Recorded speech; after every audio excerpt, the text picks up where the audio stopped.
Hi guys, welcome back to another episode of What Mama Say. I thought you were gonna say your name. Oh, sorry. The way you were looking at me was like, you were like, why are you saying that at all? So I was like, did I fuck something I'm up? sorry. I had a bitchy look on my face then. It's okay. It's normal for you. I'm Tess. I'm Hannah. Do we sound too similar? Well, we keep asking people to let us know things in the comments, and no one's letting us know anything in the comments, but we'll keep trying. The problem with asking your audience to comment below and not having an audience is that no one's going to comment below. That's so true. But we did get a hate comment on a clip, so I think we've made it. Yeah, I guess. Our last episode, our guest was talking about the time that her dad printed out all the sex that she did between her and her friend, and I made a clip of that, and this guy was like, "You think that's trauma? I wish my trauma was like that." Yeah, I don't know why we need to compare traumas.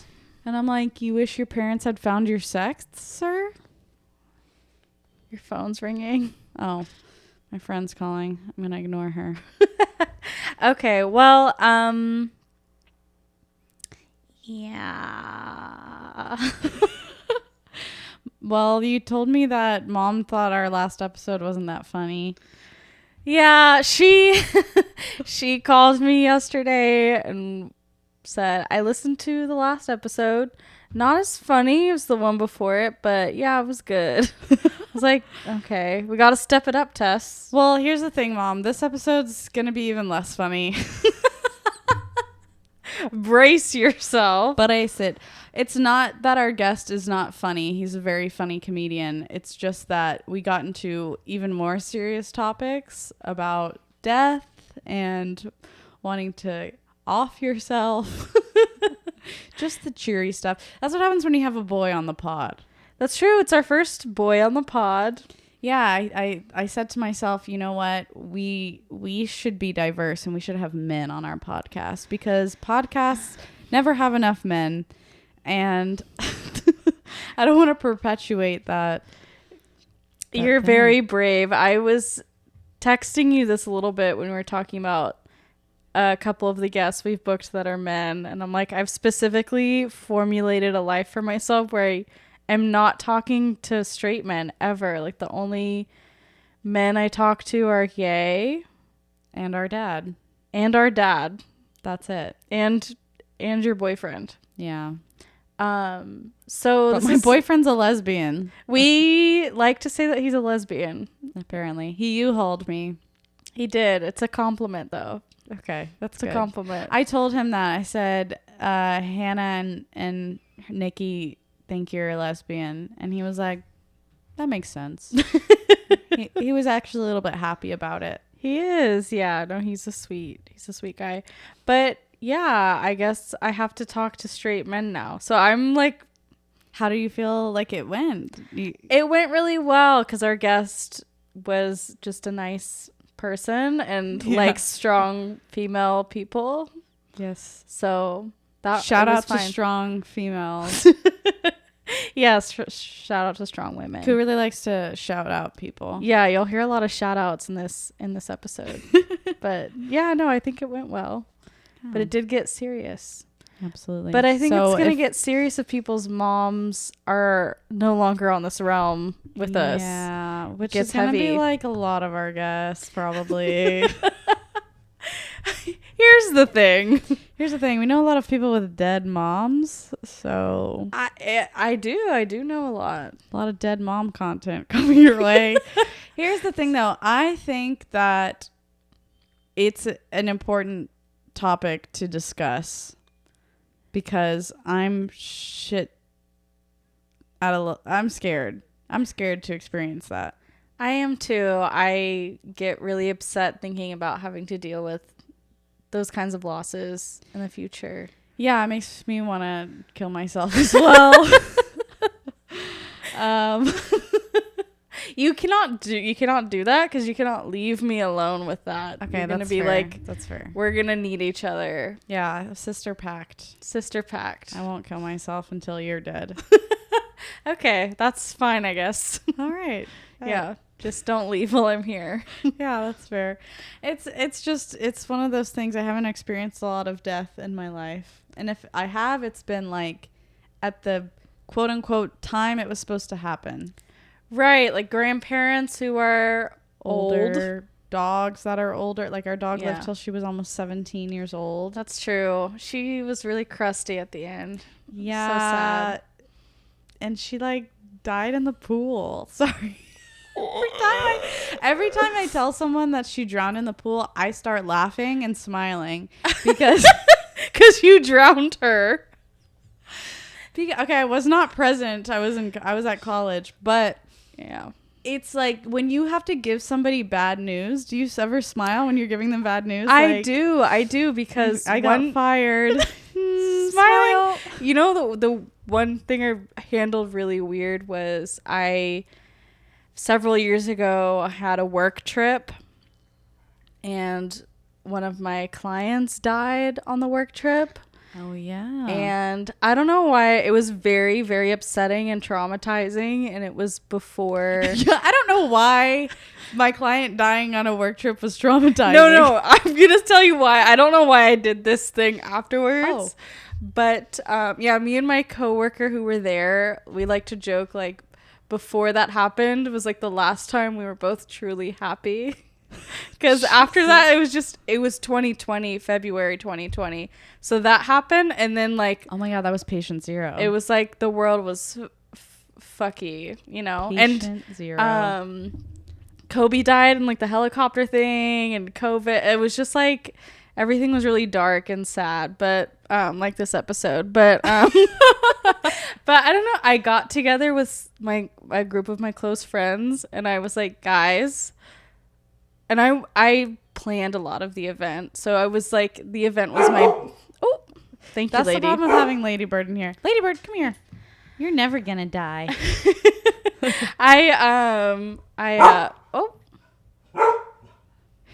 Ladybird wants to be a part of the podcast. Should we give her a mic? We might have to edit out her barking. We'll try. Depending on how loud that is. How lard. How lard it is. How fatty it is. How fat of a bark. But they're pretty fat barks. She's a fat barker. She is. But I got together with my friends and I was like, guys, the worst possible thing happened during my work event. Guess what? Guess what it could have been? And I made everyone around the table guess. Like, Stop. One of the influencers posted something negative. Like, a vendor fell through. And I'm like, no, worst possible thing. And I'm like smiling. I'm like, guess the worst possible thing that could have happened. No one guessed it. And I was like, someone died. So cheery. Somebody died. Yeah, no, there's something about something really what, sad though, that makes you smile. Yeah. Because don't want to cry. It's because you're like nervous. It's like when a creepy guy approaches you at the bar and you're like, ha, ha, ha, ha, and he's like, oh my God, she totally wants to fuck. And you're like, I'm actually terrified. Yeah. Of I'm very you. upset. You're so funny. Please fucking don't kill me. Yeah. That's the energy. Yeah.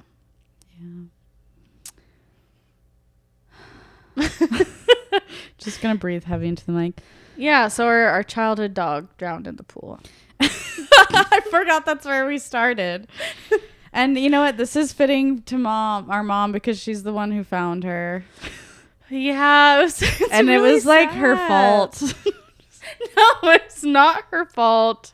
I'm kidding, Mom. It was not your fault. She thinks it was her fault. So I have to joke about that. Nobody blames you except Precious. Yeah, that was our dog's name. Yeah, little Precious. She was a little miniature schnauzer. She was the best. She was so cute. She was so sweet. Yeah. But she was like, she probably killed herself is what I think happened. Yeah, I think she kind of had dementia sort of at the end. She was blind and deaf.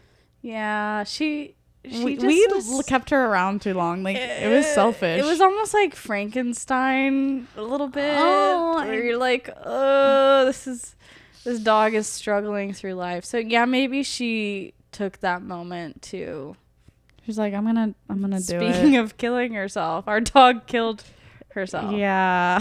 Yeah. She needed to move on. This is a really dark episode. I'm about to cry thinking about it. Don't. Okay. Oh my God, you're okay. I'm sorry. I shouldn't have brought it up. Look, there's another dog and she's alive. This dog is alive. I know, but she's gonna die one day too. Don't say that. Sometimes I just have sad moments where I think about how my cats are gonna die one day, and I really like. If I need to Hannah's cry, fully crying. I am crying. If I need to cry, I think about that.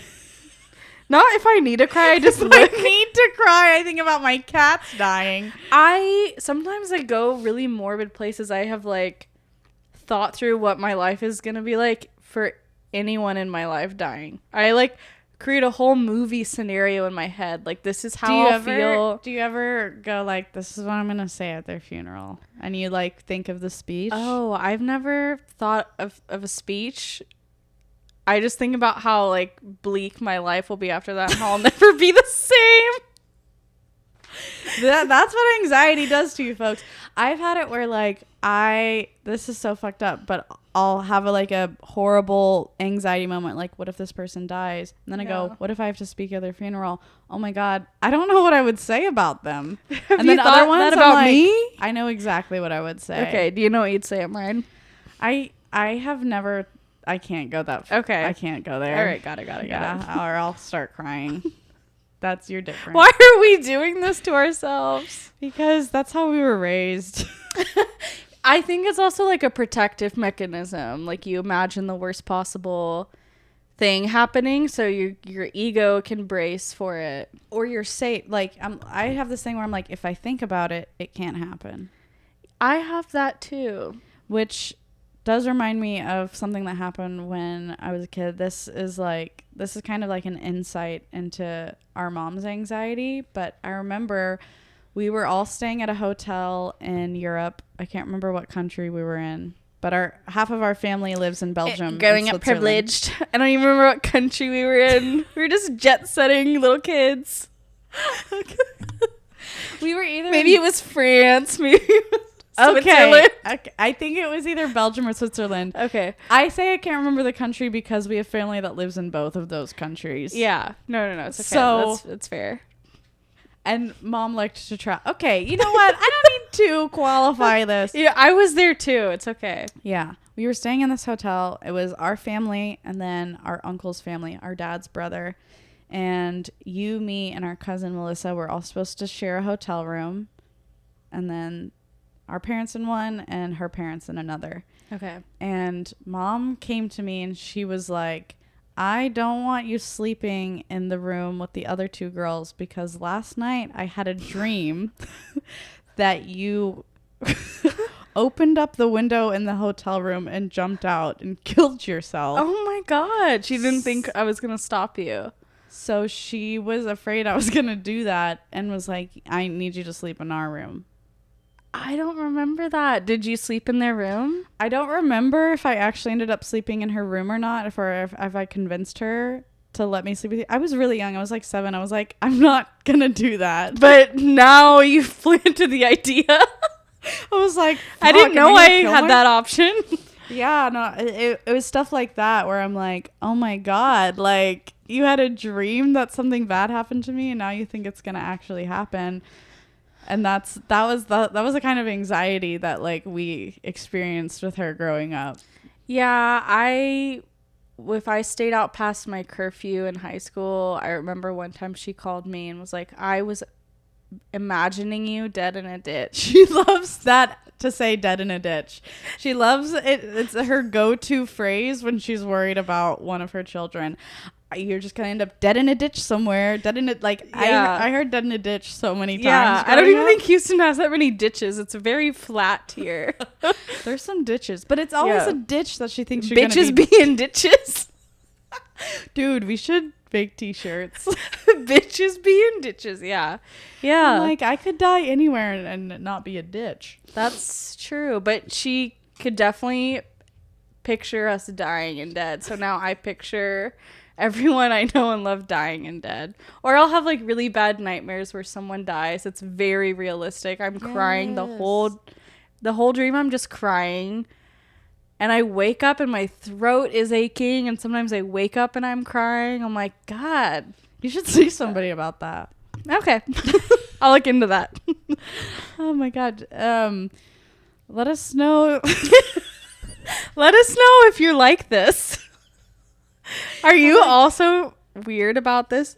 I'm trying to think of a question for our audience. Like, did anyone else grow up with a mom who was extremely anxious about you dying? It's like, I love our mom. I think there's just this thing where if you have a kid, that's like part of your heart is like out there in the world and you're like terrified of something happening to it. Yeah, it's the worst possible thing a parent can go through. But, you know, not everyone has like that level of anxiety. So I wonder if anyone else like had that, or if it's just a mom thing. Like once you have kids, you develop anxiety. Yeah, I haven't had kids, so what's my excuse? You know? Have cats. I have, yeah, sure. I'm anxious because I have cats. No, You just said when you need to cry, you think about them dying. You're right. I imagine you both dead in a ditch somewhere. And then I get all my tears out and I'm cleansed. No, yeah. Yeah, fuck a sauna, cry instead. That'll get the toxins out. That's true. Oh. Who said we need saunas? Who said we need a gym membership? We can just cry in our homes. I don't like being in a sauna. I'd rather cry in my home. Yeah. But if you're crying in a sauna, no one can tell. It's just dry. It's really foggy in there. You're also like so dried out. You're like, that's the tear tears. comes out immediately dry. You're like, on that's your face. Sweat. Yeah. It's not dry. A sauna is like a dry heat. It's wet ass heat. That's a steam room. I thought saunas and steam rooms were basically the same, no? Well, whenever I go into a sauna, I feel that it's very dry and that I can't breathe very well because there's like no moisture in the air. I didn't realize you were going to so many saunas. You're so fancy. Oh, I used to go to one at my gym and then I was like, I can't go in here. I'm afraid I'm going to die in here. I guess I've never... Oh, dry or wet heat. Okay, the one I went into was bone dry. Mm-hmm. Yeah. Interesting. Yeah. Also, let us know in the comments if your childhood pet died in a traumatic way. Yeah, can you guys just leave like really sad stories in the comments? Yeah, let us know. Or email us. Our email is our email is What'd Mom Say? That's WHATD as in dog. Yeah. momsay@gmail.com. I changed it this time. Yeah, you made it relevant to what we're talking about. Yeah. Or D as in dead. Mom's really not going to think this one's funny. Sorry, girl. You don't think this one's funny, Mom. But you don't have to listen. That's true. And then also follow us. It's same spelling, social handles. What'd Mom Say? Yeah. On Instagram, TikTok. I guess Facebook now. Maybe. Yeah, Facebook. Okay. If you peruse that site. Yes. And YouTube, Spotify. The thing is like wherever you are, just leave a review. Like if you're listening on Spotify right now, if you could take 2 seconds and just give us 5 stars, or if you're on YouTube, give us the thumbs up. Yeah, Apple Podcasts you can also review. Yeah, it only takes 2 seconds. Yeah, it'll make us not stop thinking about death and dying as much if we're doing well in this. Or leave a negative comment. No, I don't want negative comments. I don't want that. Please don't be mean to me. I'm going to cry again. Guys, don't be mean to Hannah, but you can be mean to me. Do not be mean to my sister. That'll piss me off. Alrighty. Leave nice things. Okay, and then also Tess is a really funny, brilliant comedian. And you run a weekly show. I do. If you're in Houston, I run a show every single Tuesday at 10:30 at the secret group. It's called See You Next Tuesday. This is the flyer if you're watching on YouTube. Yeah. It's a really fun time. It's free, There's $3 wells. You can get really drunk and watch comedy till midnight. On a Tuesday. On a Tuesday. It's a really fun time. I also perform all over the city in Houston. So if you're on my Instagram, you'll see any upcoming shows. Yeah, follow Tess on Instagram. You can follow me too, but I'm not really doing anything exciting. I'm just sad at home thinking about my cats dying one day and nothing going on there. You sound single as fuck. You fully are engaged. I am engaged. You're like, I'm just at home crying thinking about my cats dying. Yeah, I try not to do that with her there. It's kind of like a you bummer. Wait till she's... You wait till you're alone. I wait till she goes to sleep. You wait till... No. I'm just kidding. There has been a couple times where I've started crying thinking about it. And I'm like, they're gonna die one day. And she's like, don't do that. No. Please stop. Let's not focus on that. Yeah. Speaking of not focusing on death, let's introduce our guest today. Yes, let's do it. Oh, she's a little fluffy girl. Yeah, she's not talking about me. She's talking about the dog. If you're listening and not watching, we have a cute doggy in and out of the frame. Yes. This is the dog that lives in the house I live in. Okay, you're acting like you haven't said I'm this dog's mother. Well, sometimes it feel weird saying it because was my boyfriend's dog before she was my dog. Yeah, but you love her and you take good care of her. Thank you. All right, let's introduce our guest for the day. Our guest was originally from Nigeria. He moved to the U.S. when he was 16 years old, and he's a comedian that tours all over the place now. He's got several specials out that you can go see. He's a really funny guy. And if he's not already your favorite African, he will be after this. And that is what he says himself. Yeah. That is his name on social media. I'm not just saying that. Okay. We're not holding a competition. No, we're not holding a competition. I also don't want people to be like, why are you saying it like that? That's true. You don't want people to think you don't know about Trevor Noah also. I love Trevor Noah. I know, me too. All right. Yeah, we get into some more serious subjects with our guest today, but I think he had a really beautiful perspective on what it's like to deal with the death of a parent. Our battery just died. Great.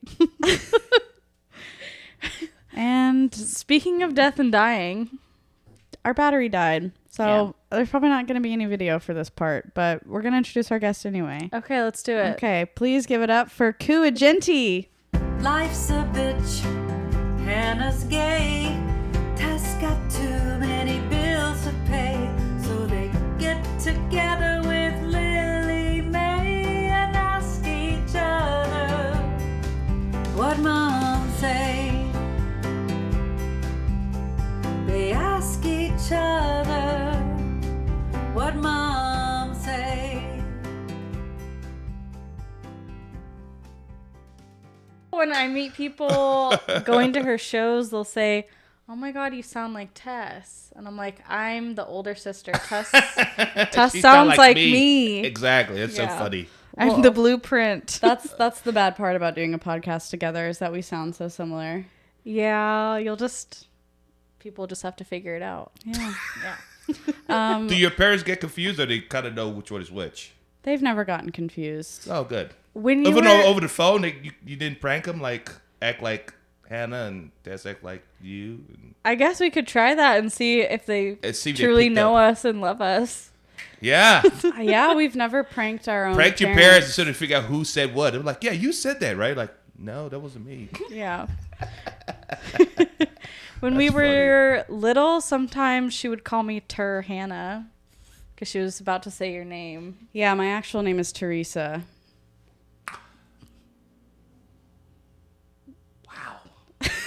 Or as I like to say, Teresa. Okay. So why do you go by Teresa? It sounds way older or something? Why do I go by Tess? Yeah, because Teresa sounds like an older lady name or something? No, I just like in the 6th grade, I decided I didn't want to go by Teresa anymore. I looked up nicknames for Teresa, and one of them was Tess. Or rather, I wanted to go by Tess, and I looked up if it was a nickname for Teresa, and I was like, okay, it is. And then I told my parents, I am Tess now, and they were like, what? And I was like, I am You Tess. told your mom you're Tess.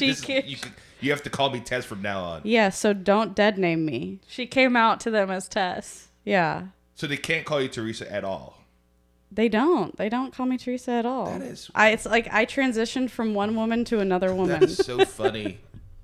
That's hilarious. Also, we're rolling, by the way. Okay, Are we? great. My Yes. bad. No, you're good. Shall we clap? Oh yeah, clap to set the levels. Oh, that was in You're in unison. I sync. love that. Oh, hello, guys. We're joined today with Ku Egenti, another Houston comedian. All of our guests are pretty much going to be Houston comedians. Yeah, we're in Houston. Yeah, we're in Houston. Yeah, we're not in Detroit, that's for sure. Well, welcome to our show, Ku. How are you doing today? Thanks for having me, guys. I'm excited. Yeah, are you excited to talk about your mom? Oh, yeah, of course. I love talking about my mom. My mom is the reason why I'm here, you know. She's my Northern Star, my everything, you know. Yeah. I was a single, my mom was a single mom, so she raised 4 kids by herself. So it's like, I gravitate to that kind of thing. So I'm not intimidated by strong women because my mom was super strong and just took care of us. Yeah. So That's awesome. I'm happy to talk about my mom. It sounded like she was kind of like a badass business She was. lady. She was very badass. She was very independent. She like literally didn't need any man for nothing. She was like the first woman I saw, because in Nigerian culture we're very, very patriotic, right? But with her, she broke that mold. It was like, no, I don't need a man to do this. I can do this on my own. I can raise 4 kids, and she did a successful job. So yeah. And awesome. are you the oldest of the 4? No, luckily I'm not old. I have an older sister, then me, then my brother, then my sister. So she had 4 kids, 2 boys, 2 girls. Okay, so a little bit of both. Did you? What you said? Thank God you weren't the oldest. Thank God, because the oldest is so much pressure on the oldest. I see. My culture is like, my shout out to Angela, that's my older sister. She's like basically my mom because my mom had to go to work, so my older sister had to take care of us because my mom worked so many hours. So it was just like she was my mom, kinda, you know. But yeah. And she worked in tech. You said No, she worked in oil. oil. She worked in this place called NMPC, but it's called Nigerian National Petroleum Corporation, and they're the biggest oil company in Nigeria because Nigeria is known for oil. Nigeria has the biggest reserve in oil in whole Africa. I didn't know that. So my mom worked in the computer department, and she was like the first ever manager of the computer department. And this is like the early '90s. My mom was a groundbreaker, first woman to run an office full of men. You know how that is. It's crazy. Wow. Did she run into a lot of issues trying to? Oh yeah. Yeah. Oh yeah. Like I remember, I could vividly remember when I was like 11, 12, because my mom worked all the time because her job was super demanding. So I would fake to be sick, so I get to hang out with my mom. Oh, that's really Because sweet. I miss her, right? I'm like, I wish I could have told her now she passed away. But anyway, I would fake to be sick just to hang out with her, and she would take me to work, and during her lunch break, she would take me to the doctors. But it was so funny, from the door guy to her boss's boss. She treated everybody the same. She knew everybody's name. She shook everybody's hands. And at 12 years old, I got to see this woman just move a room. Every room she went to, she moved it. Like everybody knew who she was. She was she had a presence about her. Mm-hmm. She controlled the room, and it was just powerful to see that. You know, it was just insane. It was crazy. I've never seen nothing like that. So she was kind of like the blueprint of.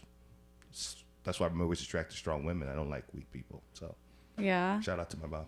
Yeah. Shout out to her. That's awesome. Yeah. Do you feel like it's because of her that you became a comedian? Because 100%. that's kind of like She was funny. Again, she hold court with guys. Most of her friends were guys. And the guys talk crap, and she's hanging in, talking crap with them. I'm like, this woman is cool. Like, who is this woman? My dad was not. My dad was the opposite of my mom. My dad was super quiet, super stoic, super reserved, wasn't funny. But my mom was the life of the party. They were like, where's Nelly? Where's Nelly? She's going to make us laugh. My mom was that type of person. You know? Okay, cool. I feel like it's hard to have 2 people that are the life of the party in Yeah. a relationship. You need Opposite of that. a little bit of a balance. Yeah. yeah, someone has to be boring. Yeah, it's also 2 people are 2 party animals, right? Right. No, but yeah, my mom was super, super funny, man. Very funny. So how does that work for you in dating? You have to find a strong woman who also doesn't want to be the life of the party or what? You know what? I don't. It's kind of like finding a perfect balance, right? You know, because when I'm dating somebody, I'm total opposite. Like, it's so funny. We might be off topic. I'm single, so I'm on my dating profile. I put I'm a comedian on there. And I don't get a Red lot flag. I know. I don't see. I didn't know this. I put it on my date, and because I'm proud to be a comedian, I'm not going to deny where that's what I do. I'm a full-time comic, so I'm a comedian, and I'm talking to one of my lady friends, one of my best friends. Shout out to Victoria, that's her name. And I said, "Hey, Victoria, why am I not getting any hits on this?" She goes, "You're a comedian. They don't want you. They think you're gonna have like sex all the time." And I was like, "You think vagina's gonna fall out of the sky and they won't have sex with you all the time?" Like, yeah, they won't love you. I'm like, no, it's the opposite. You know this. You know this. You're a comedian. I know. I do comedy. People think it is. At like almost every night of the week, and I've never had vagina fall out of the sky on me. I'm like, where are you, girls? Right? I don't know if that's true for you. That's true. I have been on. I've been hit on by more women, I think, after shows than men. Really? I think they hear my set and they're like, "You've had a really bad time with men." You wanna no? Like the last 2 weeks at my show, a girl in the audience asked me to flash my tits at her. Like 2 different women did this. At the same show? No. Like a week apart. Like one was like, "Take your shirt off. Take your like she kept yelling that. And I'm like, I'm not gonna do that. This show's called Cunt, not TNA anymore. Like, funny. Yeah. And then the other girl was like shaking her beads at me because it was Mardi Gras. I was gonna say this sounds like the spirit of Mardi Gras. Yes, that was the week after. And then she came up to me after and she was like, "You can have the beads. You don't have to show me your tits unless you want to go to the bathroom right now." Wow. She's and I was like, "No, I'm good. Thank you though." Thanks for the offer. That is funny. Yeah, I mean, I get hit on, but it's not as much as people think it is. For me, it's lonely being a comic when you go on the road because you're in the hotel room by yourself, and then you have to get ready for the show. Sometimes you might go to the city just to actually see what the locals are doing, but for the most part, it's super boring till you get on that stage. Yeah, you should have in your bio say you're a writer instead of comedian and see how that does for you. I might get so much laid now since I got the glasses. Oh my God, he's studious. I knew it was. He's a writer. It's a little bit artistic. And By the way, since I have these glasses, people treat me way differently. Really? I don't know what's going on. What is the shift? So according to Trey Tutson, shout out to Trey, he said you look safe now. I go, what? He says I look He's like saying that because he wears glasses. Yeah, I say you look safer now. You probably gonna get more vagina now. I'm like, okay, cool. I like how you stopped yourself from saying pussy and you said I don't the know if worst it's a cliche. word. I don't know what you didn't tell me what the protocol was. I don't know what it You can say whatever you want. Yeah, literally, he was like, "Yeah, you gonna get laid now." I go, "Really?" He goes, "Yeah." And the first day I had my glass, I met Trey. We did a show together, and literally, I went to after the show, I went to go get something to eat. I think I went to Firehouse Sub or somewhere. And this dude was like, the kid was like, "Hello, sir." I was like, "I've never been called sir before." It's the glasses, right? Yeah, you look more like distinguished, like professor vibes. Thank you. That's what I'm going for. I'm going for that. You're like, this man has studied at university. Did he hear my comedy? Like, he talking about his dick the whole time. What is this? What kind of comic is this? But you do it in a smart way. I do. Because you have glasses on. Very thoughtful. Yep. I just did a private gig because most of my gigs were private, and I did a private. This is so funny. I did this private gig. This lady literally hit me up. She was like, "Hey, I want you to perform for my son's engagement party because they got married today, actually." And I said, "What is this party going to be at?" She goes, "It's going to be at Perry's in the Woodlands." And I was like, "Holy crap, Perry's! I've never been to Perry's. It's going to be awesome." Anyway, we talked on the phone, and she goes, "How do you want me to bring you up? Because we're going to do it in a private room." I don't know if you guys have been to Perry, but it's like super fancy. The steakhouse? Yeah, it's super fancy, schmancy. Yeah. And literally in the private room yesterday, and she was like, "How do you want me to bring you up?" And I go, "Just say," this was a week ago, by the way. I said, "Just say I'm your stepson or something. Just to throw people just off." lie. Yeah, just throw people off. I forgot I told her that. Yesterday was the show. She texted me at 9:30 in the morning. White mamas. Anyway, she texted me at 9:30 in the morning and was like, "Hey, son," laugh out loud, "are you ready for tonight?" I'm half asleep. I'm reading my phone going, "Where's my mom texting me? I thought she's dead." Yeah. You're like like, literally, Mommy? I literally went straight to my mom. I was like, "Mom, I miss you, Mom." And I go, "Oh, no, it's this white lady from Woodlands." And I told her, and I said, "Man, you can't text me that. I'm really freaking out." She's like, "I'm sorry. Because we joke. We don't Yeah. know. People literally take every word you say literally. That's some blindside shit though. Like to introduce the black comedian as your stepson.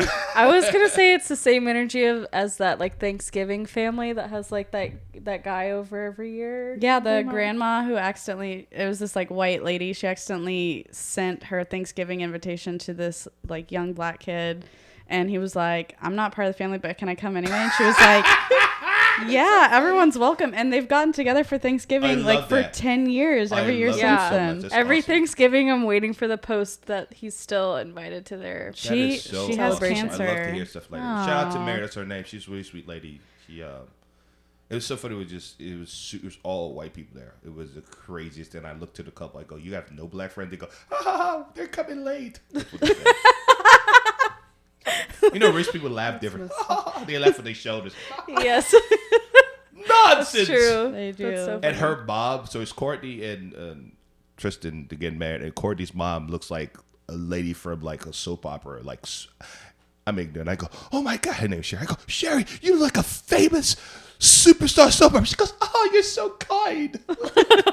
Rich lady chuckle. Yeah, it was the craziest thing. Yeah. Yesterday it was so surreal. But shout out to Mary, she's awesome. Awesome lady. I love how all your shout outs are to just random women in your life.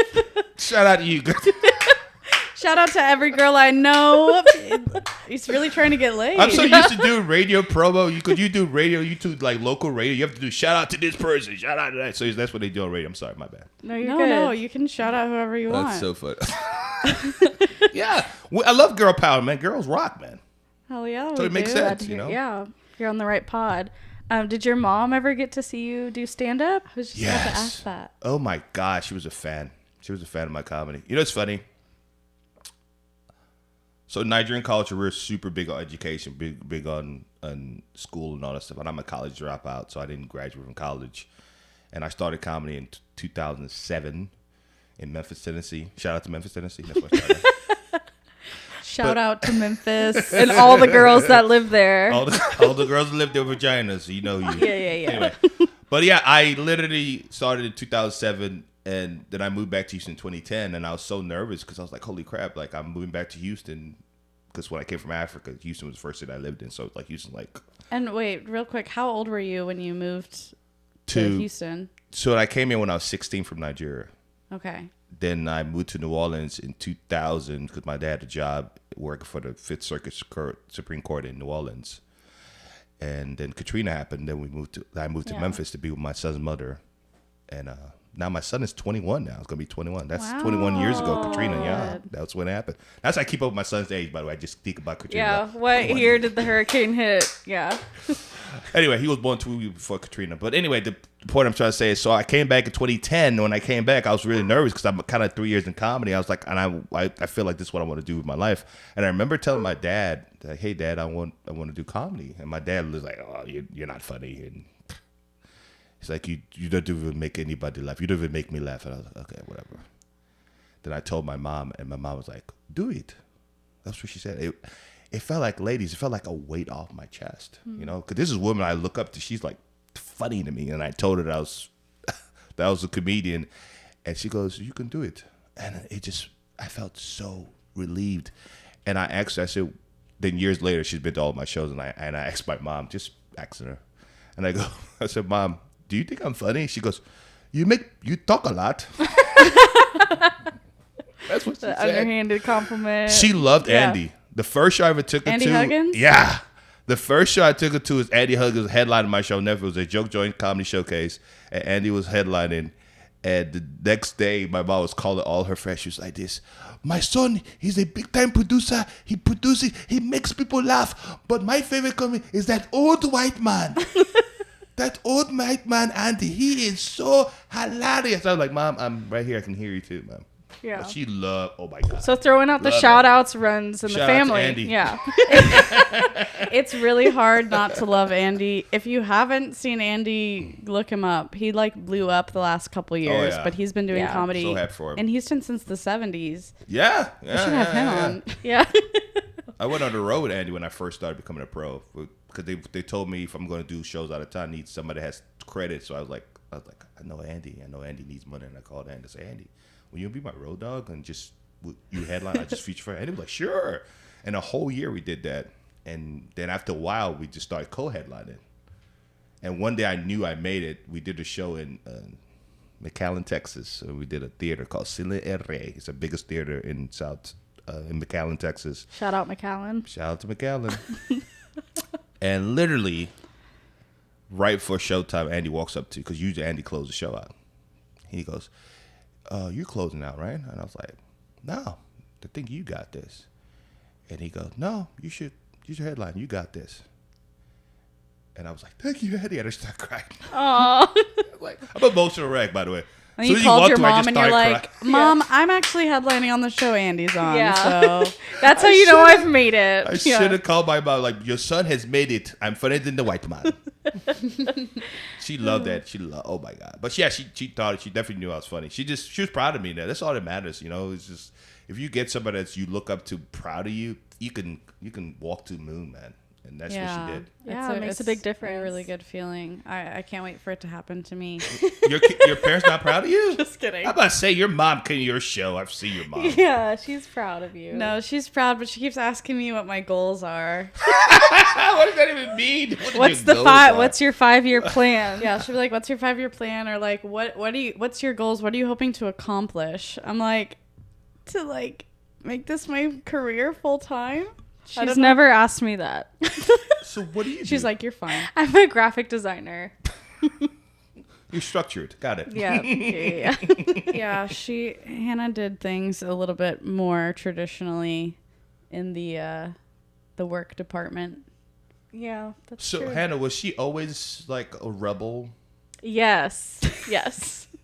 I was thinking the other day, because you mentioned you are not the firstborn in your family. No. I was thinking, like, are most comedians not the firstborn? Because I feel like that's not like an elder sibling activity to do. No, obviously there are comedians who are older siblings. Like, it's possible. I'm sure it's possible. But they say the younger sibling in general is like the more likely to go for a career that's kind of out of the box. Although you're like in the middle, so... Yeah, I'm in the middle child. So you had to do something to get attention, I guess. Oh, yeah, I got lost in the shuffle. Yeah, you can't pretend to be sick your whole life. Yeah, exactly. I was clearly the black sheep of the family because all my siblings graduated from college. All of them are married. I'm not married.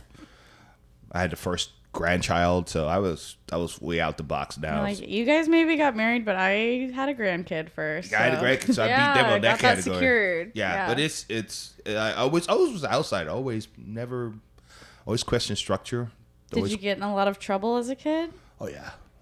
What did your mom? What was her like disciplinary actions for you guys growing up? Was she chill or? She getting that belt, man. My mom was tough. My mom hit like a whole bunch of rings. I used to call her Mr. T because she had like a whole bunch of rings, man. And she would just hit you with it. Boom.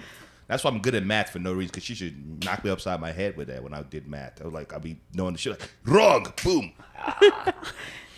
So That's one day, like if you don't know your multiplication tables, you're... No, I know that now because of her. I have like PTSD when I grab my head. I'm like, oh, I think I know the answer. No, one time, I think one of the questions you asked me was like, what was the funny story I had with my mom? So this is one of the funny stories. It was, I had to be like maybe 14 at the time, and that's around your trouble time, and you're just being bad, and I just skipped classes. I would not go to school. I would go watch kung fu movies with my friends. We just skip and just watch kung fu movies. And I went to a boys' school, and so anyway, my grades was really bad that day.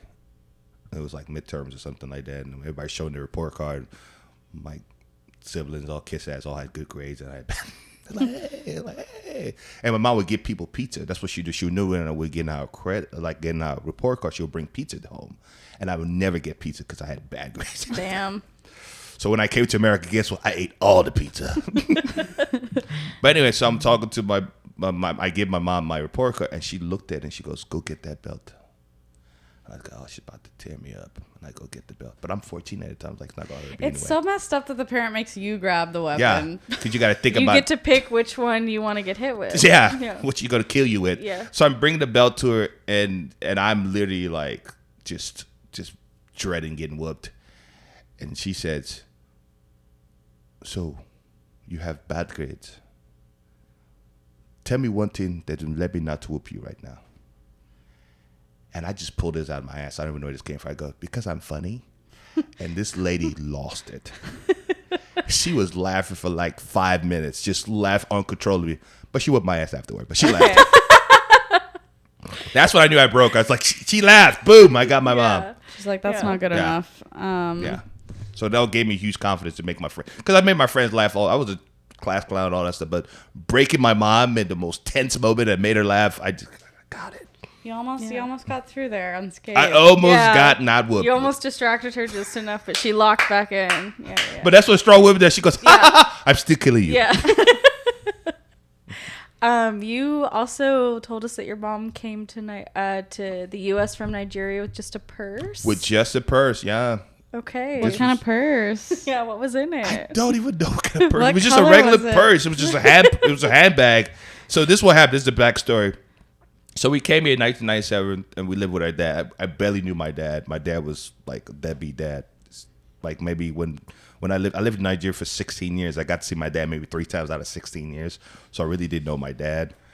So my mom was like, all right, all 4 of you guys are all going to America to go live with your dad. And I was like, I don't fucking know this dude. I don't know. But anyway, so we go there. So every month my mom would send us money because she didn't trust my dad, because my dad would just spend the money on bull stuff. So I just got tired of my dad. I was literally like just tired. So this was like maybe like in 2002, I believe. She calls the phone. She calls the house. I happily answer the phone. She's in Nigeria. And she goes, Junior. She calls me Junior because I'm named after my dad. She's like, Junior, did you get the money? And I know that he got I said, yeah, Dad got the money. He goes, but did you get the money? I go, no, he did not. She goes, okay, I'll be there in 2 weeks. And she hung up. Don't tell your dad. I'll be there in 2 weeks. She didn't tell my dad none of that stuff. She was mad that she sent us money, but he's supposed to give to us, but he didn't give it to us. Okay. He kept the money, and she lost her shit. Yeah. And she says, I'll be there in 2 weeks. I had the secret for 2 weeks. I didn't tell nobody till the day of. Yeah. Because my dad pissed me off. Because my dad's literally keeping all the money. I'm like, why are you not splurging the money with the children? She's giving us money for us. Were they married during all this whole time? Yes. Did they well, technically, they're married in Nigeria, but in America, they're not married. Okay. If that makes sense. So did they stay together for your whole life, or did they? No, split up? they divorced. They got married again in 2003 because my mom wanted citizenship. So she's like, you got to marry me now because I've been sending you money for the last 3 years. And you've been stealing it. And you're stealing, so you got to marry me. So she forced my dad to marry her so she could stay in America. Good call. Shout out to mom. But anyway, so yeah, I didn't tell anybody. She's a businesswoman. She's a real calculated person. Yeah. What's her sign? Gemini. Okay. So I'm June 17th. She's June 18th. Okay. So she just tell people we had twins. Yeah. She should tell people. But anyway, she told me that, and I didn't tell no. I was sitting there that it was like, if you had a secret for so long, just go, it's gonna be good. So we had to go pick her up at the airport. So I'll never forget. Me and my dad went to go pick her up, and she shows up. She's coming out the I guess the entrance to the main airport, the gate, and she only had a purse. This woman, I said, Mom. I said, can we go downstairs to get your luggage? She goes, no, this is my purse. Let's go. I was like, what? I said, you didn't bring no clothes. I would buy clothes in America. I was like, yeah, that's fair. Yeah, she brought she's like, a purse. start all over. That's how laser focused this woman was. She's like, I'm buying tickets. I'll be there in 2 weeks. And she showed up 2 weeks. She's like, the only thing in this purse is a belt. Yeah. Let's go. And she took my dad to the room, and she just like, I don't know what happened. They were yelling for at least an hour in there. She was just going off on him. She just wanted to just yell at my dad for like a week. It was crazy. And she left. How did they meet, your mom and dad? They were a blind date. Well, not blind date. I think they met. So my dad knew my mom's cousin. So my mom's cousin and her, they worked together. And she was like, hey, I got this dude for you that's handsome that you should meet. And he's friends with me. And my mom was like, who's this? And they saw each other at parties, but they never really met. Then they hooked up and was like, hey, you should hook up. And yeah, that was it. Yeah, they do through a cousin. It was a setup. Yeah, I hate that they did that. Why? You wouldn't be here. I know. I know. Well, did your mom? But she wanted somebody else. And she always told me that there was other dude that she really loved, but for some reason, he didn't love her back.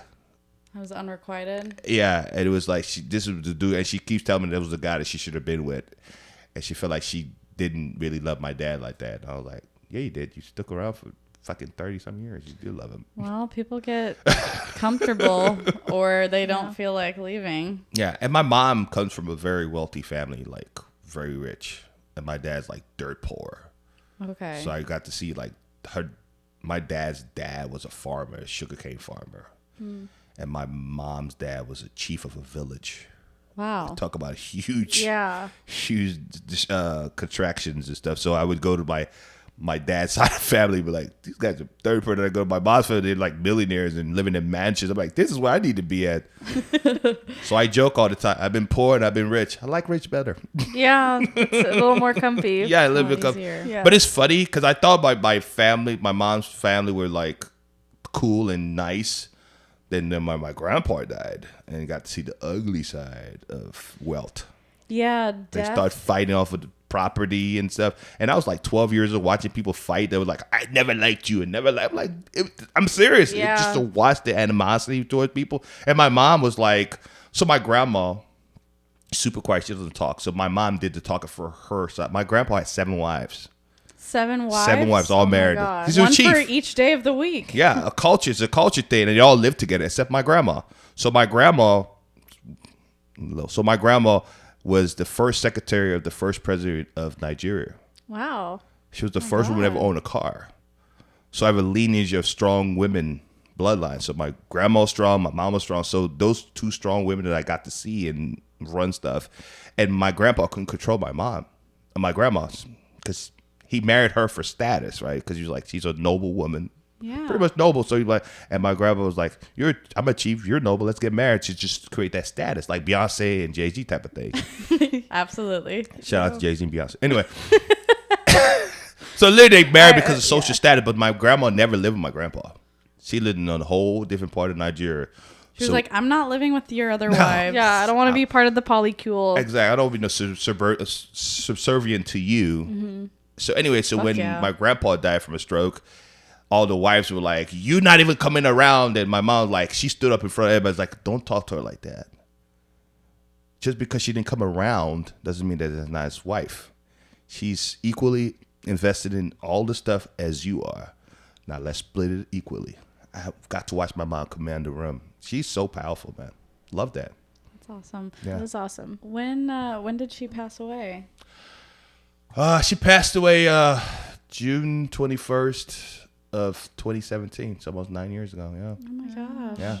She died 3 days after her birthday. Yeah. I'm so sorry. Yeah. It was a rough time. And another moment for me that I never really talked about in public that much, but like that she died of breast cancer. Mm-hmm.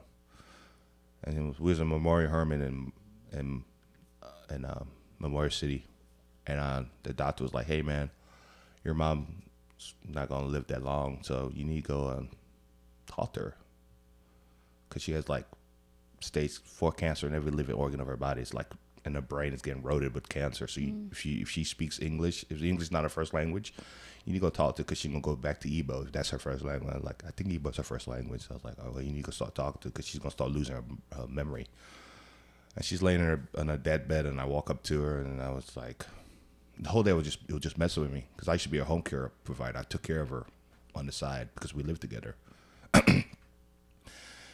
Anyway, so I'm on her. She's on her deathbed, and I'm just like literally saying, "Hey, mom, I noticed since you've been in the hospital, I haven't gotten any check from the government." And she just looks at me and was like, "Ain't you a comedian?" And then she's never said that to me. She's never addressed me as a comedian. She's told her friends that I'm a comedian, but she's never looked at me and go, "You're a comedian." And I just started crying. I said, "Yeah, I am a comedian." She goes, "You be fine." It just, again, a weight off my chest. It was like, in her deathbed, she knew that I needed to hear that, because I didn't know what to do, because she was like my muse. Like I talked about my mom all the time on stage, and I didn't think I was gonna be funny. And when she said I'll be okay, I was like, you're right. Yeah, she validated that for you. Validated that for me. So every time I perform, it's a little secret. Every time I perform, I look up in the air and like, hey, Mom, it's for you. I'll be okay. And I go up there and perform. Wow. Yeah. That's beautiful. Thank you. Yeah, I haven't talked about this in public, so you guys are getting like exclusive. Yeah, I mean, it's emotional to talk about moms. There's Yeah, a lot man. of, yeah. It is. I mean, like we said, it is a comedy podcast, but I know them like, this is the saddest podcast ever. there's funny things about Right. moms, and then there's the sad moments. Like, unfortunately, if things go the way they're supposed to, everyone's going to experience 100%. losing their mom at some 100%. point in their life. Is there anything that really helped you through that time that like stands out to you, or is it just like the Talk time about dealing itself? with the grief of her. Yeah. Oh, I just think about the good times. Yeah. Because I again, I've never talked about this publicly. I suffered from depression for the first 3 years of her gone. I always wanted to kill myself. Like I lived with my mom for so long, then I had to get my own place. And I would stay in the parking lot of my new apartment for like hours. And I would literally go, this is not my house. I don't live here. This is just, I live in blah, blah, blah, blah place. And I would just sit there and just look in the car and just look at the house. And when I go inside, I would just stay in darkness and have the TV on and just sit there in the chair and just look. Not even watching, just sit there and just. But when I go do comedy, I'm alive because comedy is like my lifeline. But when I come home, it's like darkness, depression, all kinds of thoughts going to my head. And I thought about killing myself. In 2011, I thought about offing myself. And the only reason why I didn't do this was I said, if I ever killed myself, if I go to heaven, my mom would be right there in Pearl Gate going, Junior, why are you here? Yeah. she's going to be like, go get a belt. Exactly. Yeah. And she go, we'll be back to earth. Yeah. So that's the only reason I do. I swear to God, that's the reason. I was like, my mom whooped the hell out of me in heaven. I'm not going. Yeah. Oh no, I've had moments before where I'm like, life is really shitty, but I can't die because my mom would be so sad. Yeah. I also would be sad. I love you said your mom, but Hannah, she'd be fine. Yeah. Yeah, I mean, everybody's thought about it at least once. Yeah, I think so. I think if you're human, you have, Yeah, right? it's just not- a human thing. Don't be afraid. I know mom listens to this. I'm not suicidal, but I've had my Mom's gonna call you on moments the phone before. like, we need to talk, Tess. Yeah, that's not part of your 5-year plan. I've never That's bought any so supplies funny. for it. Yeah. That's important. I also I don't think I could ever kill myself because I'm such a bitch when it comes to pain. Mm-hmm. And the second I felt any pain, I'd be like, ow, no. That's so funny. Stop. No, but what kind of gave me the little thing not to do it for real was I watched one of my favorite movies is Last Samurai with Tom Cruise, and there's a scene where basically the gist of it is it's like 1600s. This guy it's 1800. He was a general for the United States Army, and they needed to train the Japanese soldiers the Western way, which I think is bullshit. About it. They should have just kept it the way it was, but whatever. That's a different conversation. But anyway, he comes there to train to modernize the Japanese people, and of course, it's going to be pushback because the traditional Japanese people are like, we don't need this Western stuff, and those are samurais. The samurais like the real soldiers of the Japanese army, but they didn't want to conform to the white man's. White men love to colonize Yeah. things. Yeah. So anyway, Sorry about that. so he ended up being friends with the lead samurai guy, and he ended up dying. Spoiler if you've never seen the movie, he ended up dying, and the emperor. Isn't like everyone dies at the end. Sort I of? know, right? And the emperor of Japan was taught by the leader of the samurai clan. And anyway, so Tom Cruise is going to, I guess, talk to the emperor, and they had a big old war. Tom Cruise got shot a couple of times, so he couldn't even walk. So he's like limping, and he's going there, and he has a sword because in Japanese culture, when you present somebody a sword, you present peace, saying, "Hey, I want to be friends with you now." So he offered his teacher's sword to the emperor. And in Japanese culture, you don't look at the emperor in his face. You have your head down the whole time. So when he gave him the sword, unless he speaks to you, so he gave him the sword and he says, how did he die? And he rose his head up. He goes, I'll tell you how he lived. Broke me down. Yeah. And I go, that's how I should think about my mom. Don't think about how she died. Because it's horrific. I got to watch her die in front of me. But think about how she lived, how she made people laugh, how she smiled, how she raised 4 beautiful kids. And I swear to you, I know it sounds corny, but that actually made me feel better. Yeah, no, I think those moments of like relief can come from any place. Exactly. You know? Out of all a Tom Cruise movie. Yeah. Yeah. It doesn't matter where it can come from, like a silly song or whatever, as long as it like resonates with you. Oh, like, yeah, it's you may big need time. to hear that in the moment. And I think that's a really beautiful way to look at it. Like, let's not talk about how she died. Yeah.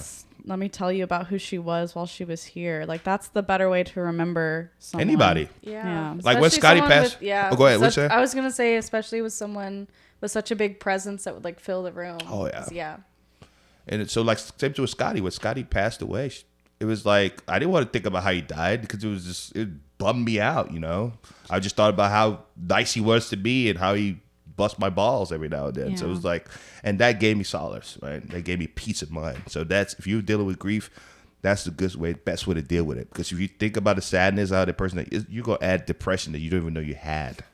And for our listeners, Scotty Peterson was a comedian here in Houston who tragically died a couple of years ago, and left a really big hole in our scene. And this episode's a bummer.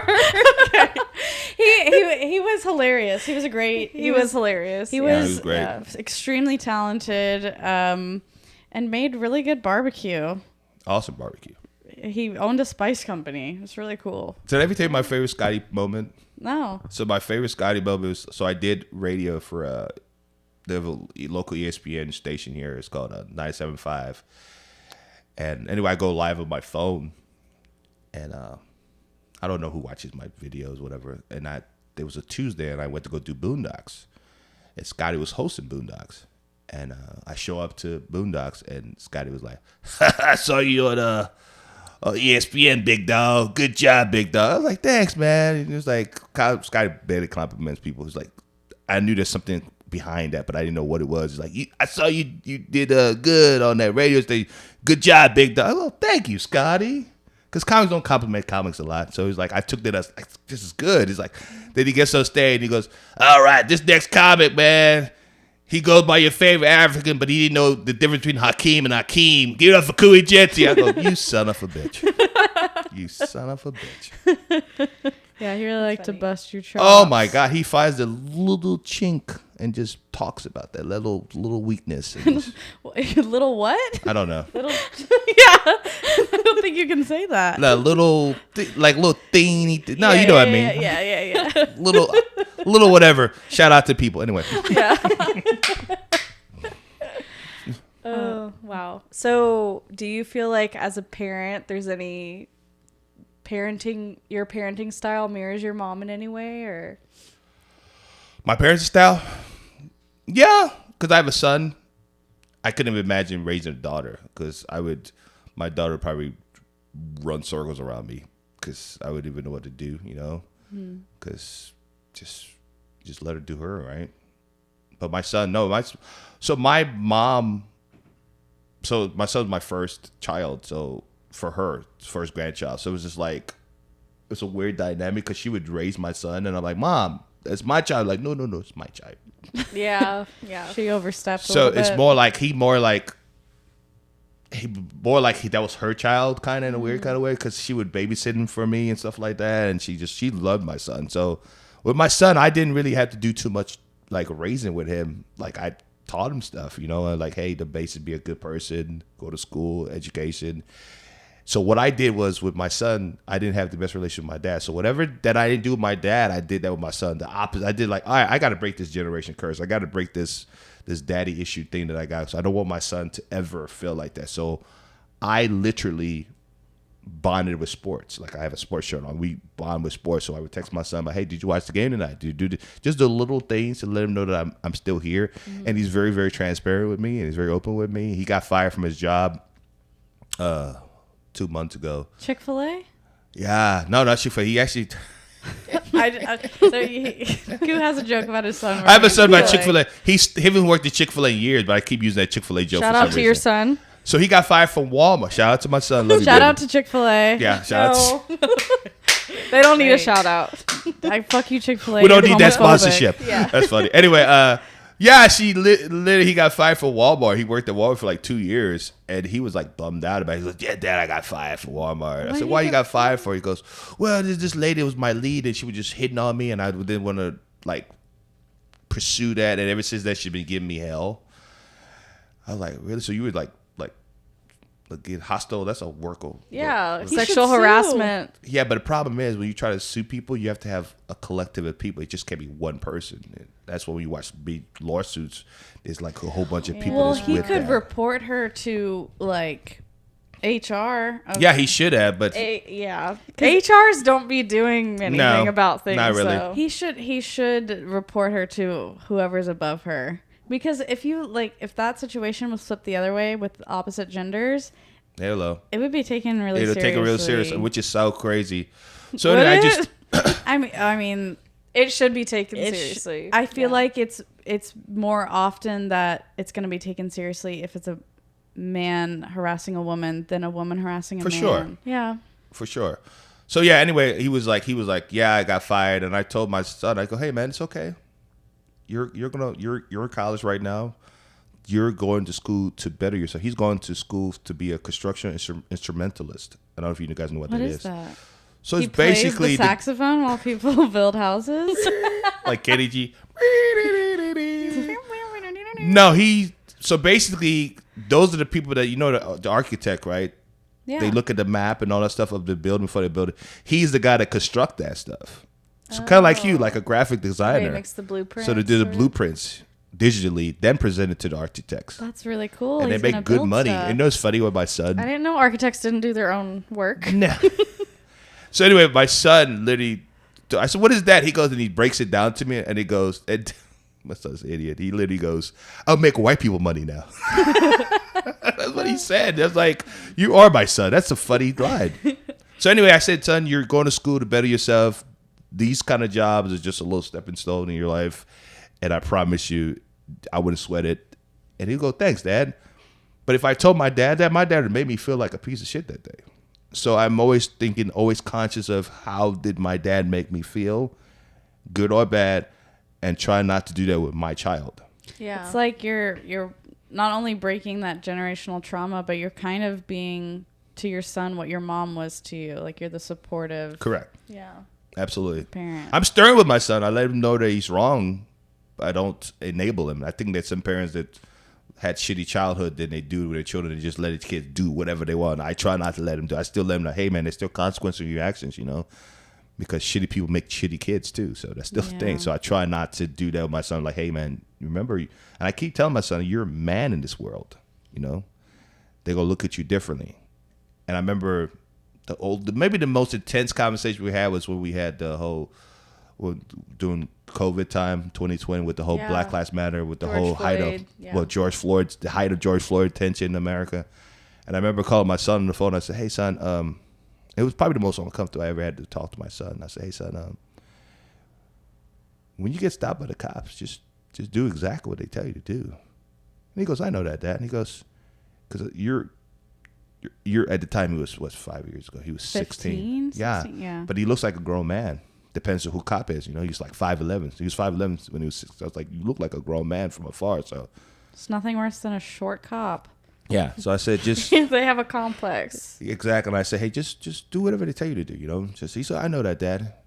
And I go, I said, I know that you have white friends and stuff like that, and you hang out with them. Just be very conscious of your surroundings and stuff like that. And he says, you know what my son said to me, and it's still itching my brain, and I get emotional. He goes, I just want to be a kid. Mm-hmm. That fucking Yeah. Yeah. It's like, yeah, I just want to be a kid. I was like, I know, son, but some people don't look at you like that. That was probably the most uncomfortable thing to tell a child. You should never tell your child that. No, it sucks that that's the system we have in place is some children have to be told they need to watch their backs more than others. Yeah, you should never tell a child that. I don't care what race that child is. The child should be a child. And Well, it's good that are like, or trying to like keep him safe in this way, like, and let him know all the information that you have. Yeah. Because he can't, unfortunately can't just feel like a child in a moment like that. No. Especially when tensions are in now too. It's like, I feel like tensions in the country have gotten even worse in the last 2 years. Yeah. So that's what I say. I'm 6'1", 6'2", depends who you talk to. I can't be You the should room. tell him to get glasses. He wears glasses. He wears glasses, I was actually. thinking that too. He wears glasses because when I Okay, text my okay. son, because I know he's been wearing glasses since he was 11. And I text my son, I said, hey, picture of me with the glasses. I said, how do your dad look? He goes, you look sexy, Dad. I go, yeah. No, yeah, he wears glasses. Or tell him to speak with a British accent. That's another. Just throw them off. That's what That's Trey so always funny. says. It trips up a cop if like a black person's speaking with a British accent. They're like, Like, what kind of accent is that? "What's the problem, bruv?" It Like, blows my oh. mind how Americans don't know how to react to you. Because, again, I did a show yesterday, and I talked to this lady after my show, and she was like, you have no accent. What does that even mean? Yeah, what accent does she think? I you're know supposed she to was have? wanted me to have like a heavy Nigerian accent. I was like, you have no accent. I'm like, I do. I just Everybody has an accent. yeah. But again, Americans don't know. They don't know how to react to somebody from another land that talks similar to them. It's always somebody too who's like, "Wow, you have no accent." You're like, "Wow, you do." Yeah. Truly. It is a true story. I did a video on TikTok, and it kind of, because again, I've been living here for so long, and most Americans don't know geography from their asshole. They don't know shit.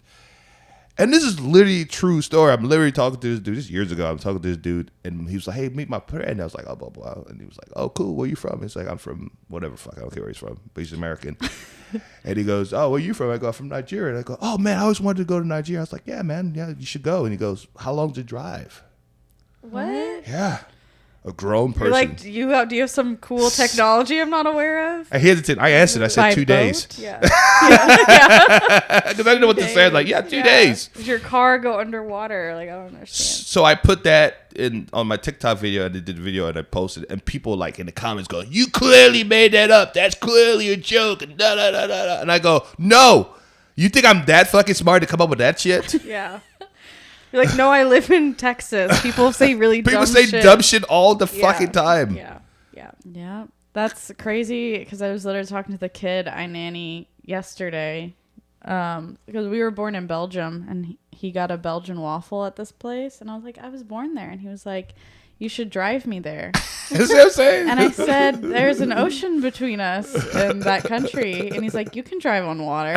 See? So even like this man has the mentality of a child. Child, Yeah. yeah. And this person gets to decide who's the president of the United States. That's where it's scary. Yeah. And that's the true. scary You know part what? of things. And the There's kid I nanny so would have many voted dumb the same people. way.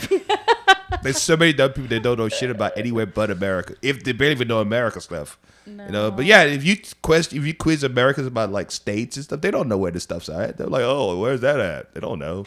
No. But we had to do that. With like when I had my citizenship, I had to take like American tests.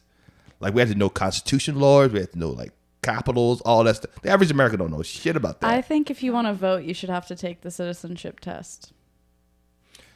That's a good idea. If you don't understand how the government works, like you don't know how many representatives there are or that kind of stuff, because that's the questions. It's very basic questions. If you can't answer that, They shouldn't vote. why are you voting? Yeah, it'd be nice if people were a little bit more informed.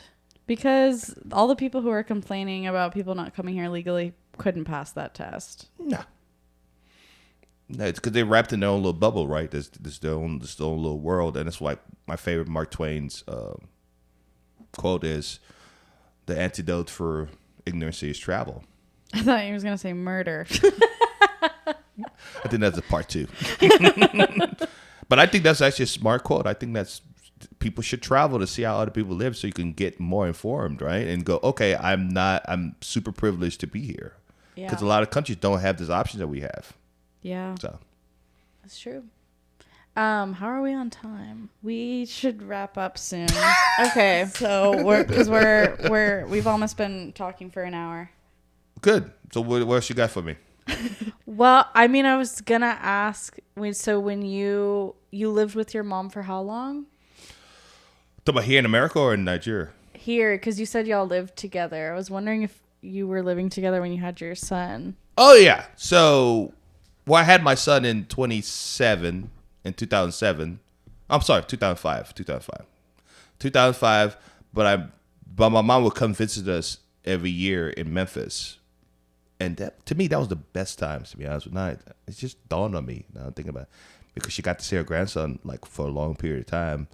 Then when I moved back to Houston in 2010, she didn't get to see my son a lot, only on summertime. But when I was in Memphis, I had no family. It was only my son's mother's family that I knew. So my mom would come regularly to come kick it with me because she knew her son was bored and I had nothing to do. So she would kick it and babysit my son while I go do comedy, quote unquote. But so I lived with my mom. The last 7 years of her life was the best time for me because I was with her, took her to the doctor, took her to parties, took her to wherever I wanted to take her. And here's the thing, I did not like it because I was like, I gotta hang out with my mom today. And obviously now that she's passed, I'm like, I miss them days. Yeah. Them days were like, and I tell people all the time, if you kick it with your parents, man, those are memories, man. Hug them.